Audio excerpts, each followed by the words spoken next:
गुरु महिमा है अपार जगत में, गुरु महिमा है अपार।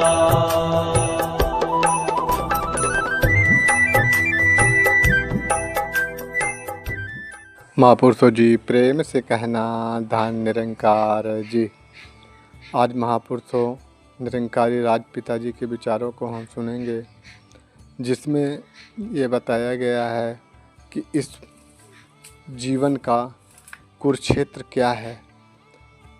आदमी एक दूसरे में उलझा हुआ है और स्वार्थी होने का शाब्दिक अर्थ क्या है। इस वीडियो को पूरा देखें और ये वीडियो से कुछ भी सीखने को मिलता है तो कमेंट बॉक्स में ज़रूर कमेंट करें और साथ ही चैनल को सब्सक्राइब कर लें। आइए सुनते हैं विचारों को। सत्संग जी, प्रेम से कहना, ये पूरे का पूरा कुटुंब मेरा है। तो अब जब मैं स्वार्थी हुआ, चलते फिरते मानव दिख रहे हैं, ये सब मेरा ही रूप है, मैं इनका ही रूप हूं। जब अपना अर्थ मुझे पता चल जाता है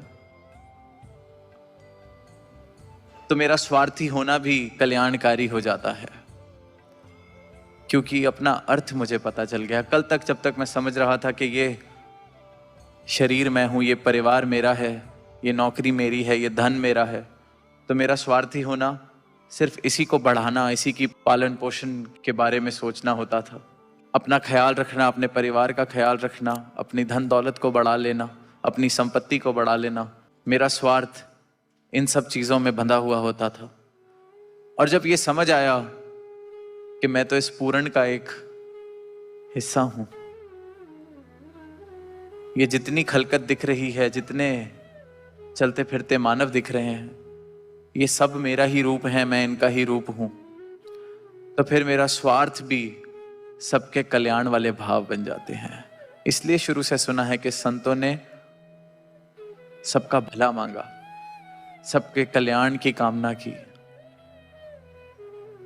क्योंकि अपना अर्थ पता चल गया कि ये सीमित मैं, मेरा अर्थ नहीं है, मेरा अस्तित्व नहीं है, ये पूरे का पूरा कुटुंब मेरा है।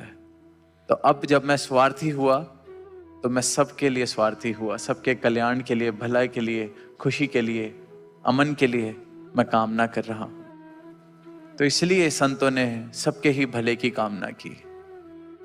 इको नूर है सबदे अंदर।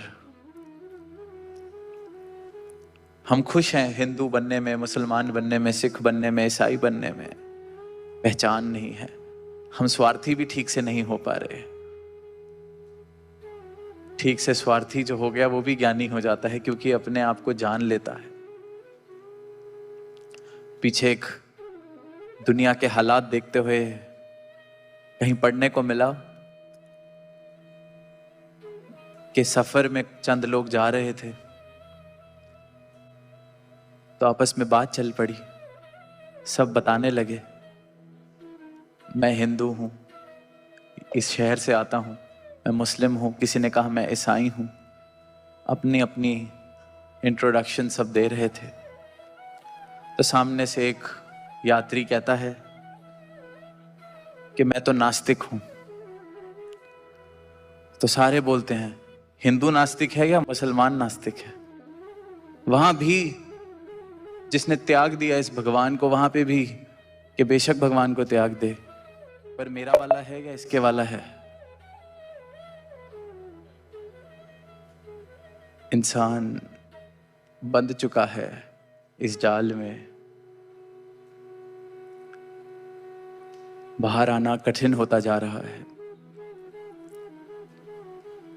नफरतें जन्म ले रही हैं, बिना किसी की मेहनत किए नफरतें जन्म लेती जा रही हैं। छोटी छोटी ये जो बातें, छोटे छोटे ऐसे कंडीशनिंग्स किस प्रकार हमारे जीवन पर जोर डालते हैं, किस प्रकार हमारे जीवन को चलाते हैं, हमें इस बात का एहसास भी नहीं हो पाता है। वो जो युद्ध चल रहा है वहां जंग रुकेगी कि नहीं, शायद वो मुकाम मेरा नहीं है, शायद वो डिसीजन लेने की मुकाम पर मैं नहीं बैठा हुआ, पर मेरे जीवन में युद्ध चलेगा या शांति होगी, मेरी जो दुनिया है उसमें युद्ध होगा या शांति होगी, इसका डिसीजन, इसका चुनाव, इसका फैसला सिर्फ और सिर्फ मेरा है। पर एक यही लड़ाई हमारे मन की, क्योंकि मन ही इस लड़ाई का कुरुक्षेत्र भी है, मन ही इस लड़ाई का राम भी है, रावण भी है। मन में ही ये युद्ध चल रहा है, मन में ही ये शांति होनी है। मानवता ही एक धर्म बन जाए, मानवता की सेवा ही धर्म बन जाए। सेंट से विद लव, धन निरंकार जी।